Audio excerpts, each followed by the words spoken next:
Hello there, Mandy here. Restorative Grief with Mandy Capehart is not just a podcast. It's also a book, a free online grief group, and a one-on-one private coaching practice.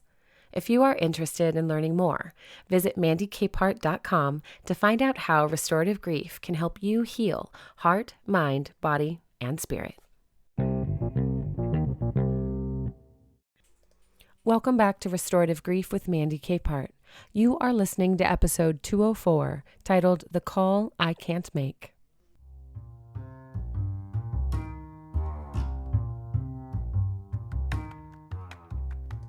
Have you ever reached for your phone, wanting to call the one person who could make everything feel a little lighter, only to remember they cannot answer? That moment, small as it seems, can hit like a wave of grief again, reminding us that some losses leave an ache no one else can ever fill. Today, I want to explore that experience, what it feels like, how we cope, and the small ways our bodies and minds can carry the presence of someone we miss, even after they're gone.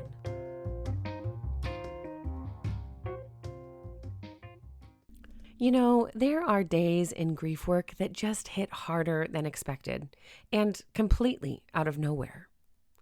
Days when the hardest part of grief isn't the absence itself, but the moment I realize just how much I want to reach for them on the phone and can't.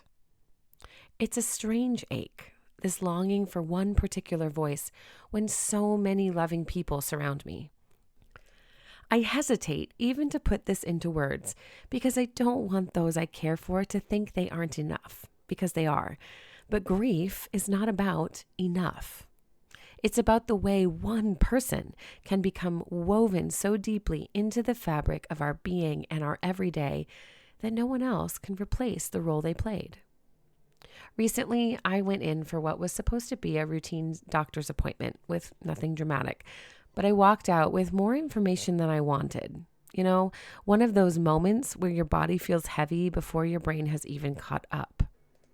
Walking through the parking lot, I did what I always do. I reached for my phone. Instinctively, I wanted to make a phone call. And then I remembered the one person I wanted to call, the one who would know what to say or even what silence to offer, wasn't available.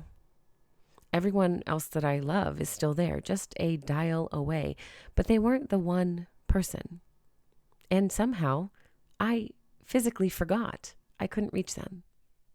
And the revelation of that absence just swallowed me for a moment. It is difficult to say this out loud. Do you ever feel guilty admitting this? Like if I say aloud how much I miss just one person, it really sounds like I'm not valuing those who remain, and that's not it at all. My longing is not a reflection on anyone else's value. It's just that grief tells the truth about what we have lost. To truly attune to someone who is grieving is to understand this distinction. When I say I miss them, I'm not saying I don't need you. It's not about being excluded from my first call. It's about recognizing the depth and honoring the space that person has left. And the truth is, there are no neat answers here. There's no substitute number to dial, so we cope in imperfect ways. Sometimes I speak aloud to empty air, in the car, in the closet, where no one else will hear me. Sometimes I just imagine what they might say, the kind of encouragement they'd offer, the grounded way they made things feel less unbearable.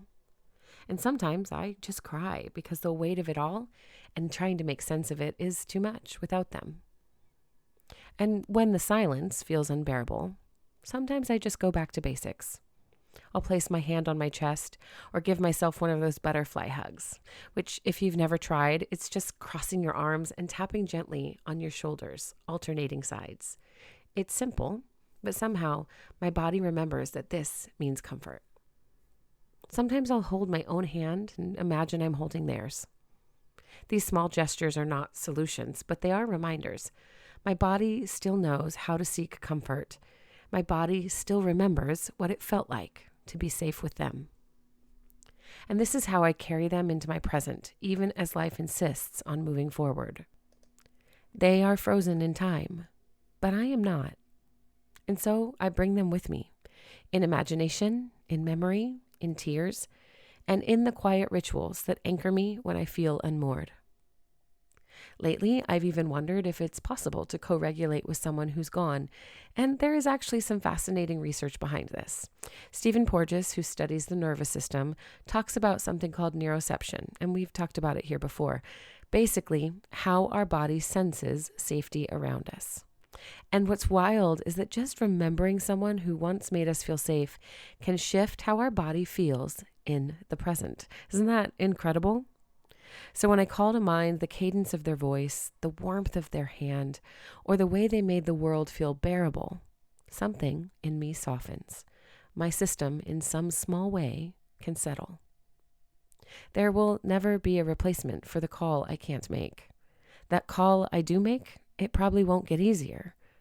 But what I'm reminding myself each time I feel this way is that I can still carry them with me, in memory, in imagination, even in the way my body remembers what it was like to feel safe with them. It's not the same, but for now, it's enough.